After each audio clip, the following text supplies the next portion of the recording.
નમસ્કાર મિત્રો, education with Jignesh માં તમારું સ્વાગત છે અને હું છું જિગ્નેશ.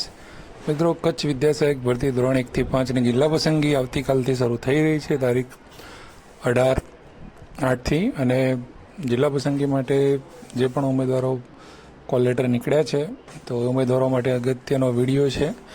અને ઇન ફ્યુચર પણ જે લોકો જિલ્લા પસંદગી કરવા જવાના હોય તમામ માટે જે પણ સૂચનાઓ કચ્છ માટેની જે છે એ સૂચનાઓ અન્ડરસ્ટેન્ડિંગ સાથે આ વિડીયોમાં તમે જોશો. અને ઘણા પ્રશ્નો જે છે એ પણ એની અંદર તમને સોલ્યુશન મળી જશે. તો અંત સુધી તમે વિડીયોને જરૂરથી જોજો.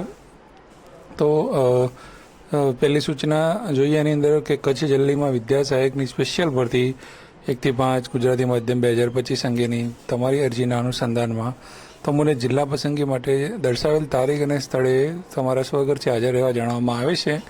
અને પસંદગી સમયે જ ત્યારે અરજીપત્રકમાં દર્શાવેલ શૈક્ષણિક અને તાલીમી લાયકાતના તમામ વર્ષ સેમેસ્ટરની તમામ અસલ માર્કશીટના પ્રમાણપત્રો આધારો લાવવાના રહેશે. આ માર્કશીટના પ્રમાણપત્રો આધારો વગર જિલ્લા પસંદગીની તક મળશે નહીં. તો પહેલી અગત્યની સૂચના છે કે પહેલાં તો જે પણ તમારી તારીખ જે છે અને તમારો જે સમય જે છે એ તારીખ અને સમય મુજબ હાજર રહી જવાનું છે.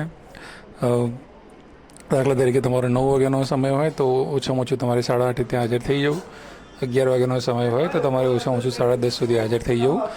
તો ત્યાં હાજર થઈ જવું. અને જે પણ તમારે ડોક્યુમેન્ટ ઓરિજિનલ જે છે બધા લઈ જવાના છે તમારે.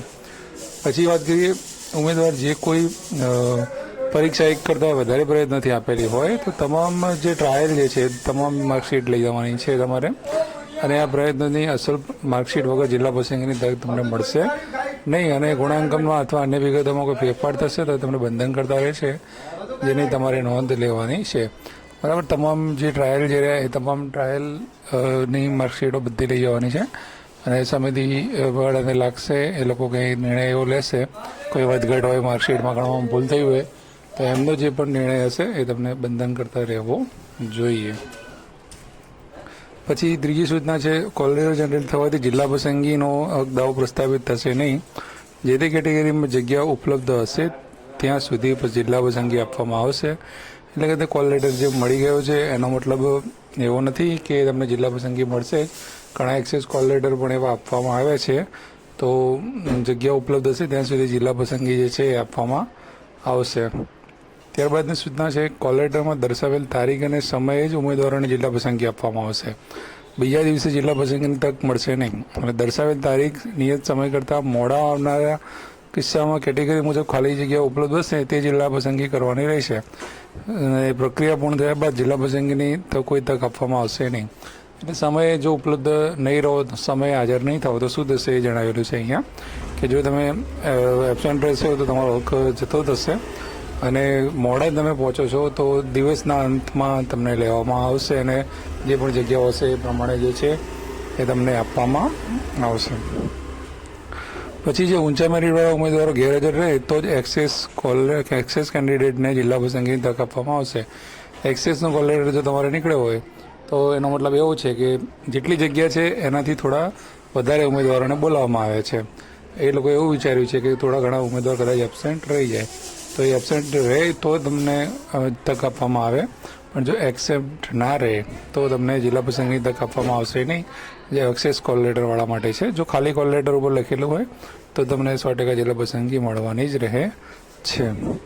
ત્યારબાદની સૂચના જોઈએ, જે ઉમેદવારોના મેરિટ નંબરની પાછળ eligible four only reservation category લખેલ હોય તેવા ઉમેદવાર પોતાની કેટેગરીની જગ્યા માટે જ લાયક હોય, પોતાની કેટેગરીમાં જગ્યા ઉપલબ્ધ હશે તો જ જિલ્લા પસંદગી આપવામાં આવશે.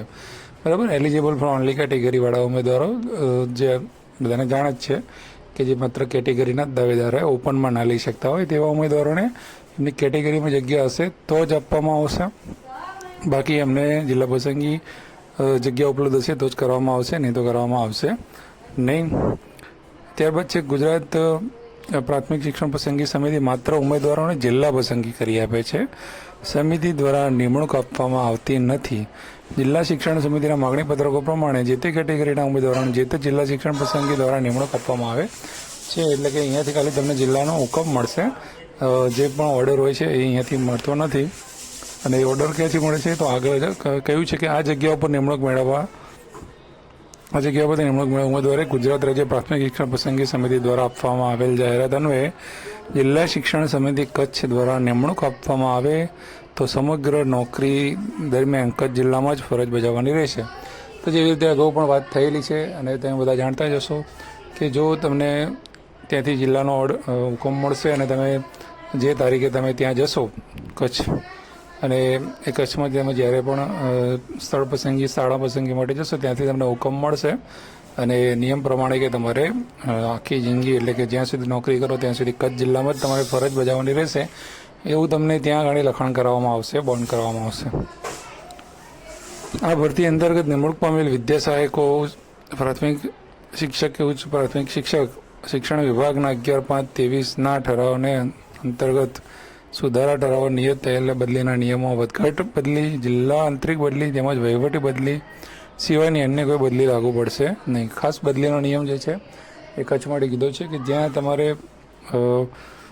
આ જે તારીખ લખી છે 11/5/23ના બદલીના નિયમો જે આવ્યા હતા જે લાસ્ટમાં, એ બદલીના નિયમોની અંદર કઈ કઈ બદલીઓ ખાલી લાગુ પડશે કચ્છના માટે, તો વધઘટ નિયમો જે તે બે સેન્ટર શાળાઓમાં વધઘટ જે કરતા હોય છે અને એ પ્રમાણે શિક્ષકો એકબીજામાં પૂરતા કરતા હોય છે એ બદલી. પછી જિલ્લા આંતરિક બદલી એટલે કે જિલ્લાની અંદર તમે કોઈ કચ્છની અંદર તાલુકા ફેરબદલી તમે કરાવી શકો છો, અને વહીવટી બદલી કદાચ કોઈ કારણસર તંત્રને જિલ્લા અને સમિતિને લાગે તમારી બદલી કરાવે તો એવી વહીવટી બદલી, આ 3 બદલીઓ જે છે એ તમને લાગુ પડશે. બાકીની જે બદલી છે એ પણ બદલી જે છે કચ્છ ભરતીના ઉમેદવારોને લાગુ પડવાની નથી. તો આ હતી જિલ્લા પસંદગી કરવા જતાં પહેલાંની સામાન્ય સૂચનાઓ. હવે આપણે થોડી કાસ્ટ વેરિફિકેશનને લગતી વાત કરી લઈએ. તો કાસ્ટ વેરિફિકેશન માટેના ડોક્યુમેન્ટ લઈ જવા કે કેમ, એ ઘણાને એવો પ્રશ્ન હશે. તો હવે જો કોલ લેટરની અંદર તેવો કોઈ ઉલ્લેખ છે નહીં. તમારે હાલમાં જે છે એ શું વસ્તુ લઈ જવાની છે, તો તમે તમારા ખાસ તો જે પણ ડોક્યુમેન્ટો જે છે ઓરિજિનલ ડોક્યુમેન્ટ તમામ જે તમે ફોર્મ ભરતી વખતે આપ્યા હતા એ તમામ ઓરિજિનલ ફોર્મેટમાં તમારે લઈ જવાના છે. કોઈ પ્રોવિઝનલ ડિગ્રી હોય તો પ્રોવિઝનલ લઈ જજો, જે પણ હોય બધું એ લઈ જજો. બરાબર છે. કોઈ પણ યુનિવર્સિટીવાળા જે હોય એમને ગુણવાળું જે હોય, ગ્રેડવાળું હોય, બધા સર્ટી લઈ જ જજો એટલે કોઈ સર્ટી બાકી ના રહે. કોઈને કદાચ નામમાં એવી થોડી ઘણી મિસમેચ હોય એ તમારા નામમાં માર્કશીટનું નામ એલસીનું થોડું ઘણું અલગ પડતું હોય કે રેસવાઈ દીર્ઘની કે એવી કંઈ ભૂલ હોય કે એવું કંઈ હોય તો એક સાદું સોગંદનામું કરાવી લેજો, તો એની પણ જરૂર પડી શકે છે.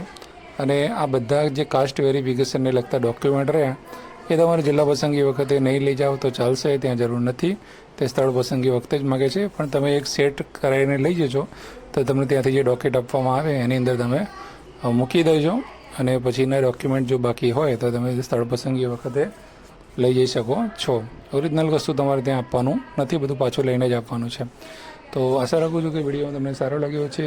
તો વિડીયો સારો લાગ્યો હોય તો લોકોને મોકલજો, લાઇક કરજો, શેર કરજો, અને તમારો કોઈ પણ પ્રશ્ન હોય તો કોમેન્ટ બોક્સમાં જરૂરથી જણાવજો. એના ઉપર આપણે કાલે લાઈવમાં ચર્ચા કરીશું. અને ખાસ અગત્યની વાત કે જિલ્લા પસંદગી જ્યાં સુધી ચાલશે ત્યાં સુધી જેવી રીતે આપણે તમને રિયલ ટાઈમ અપડેટ આપતા રહીએ છીએ એવી રીતે તમને જિલ્લા પસંદગીની કેટલી સીટો ભરાઈ ને શું થયું બધી અપડેટ તમને રોજ સાંજે મળતી રહેશે. તો જોડાયેલા રહેજો એજ્યુકેશન વિથ જિગ્નેશ સાથે. સબસ્ક્રાઈબ ના કરી હોય તો કરી લેજો. જય હિન્દ, જય ભારત. Thank you.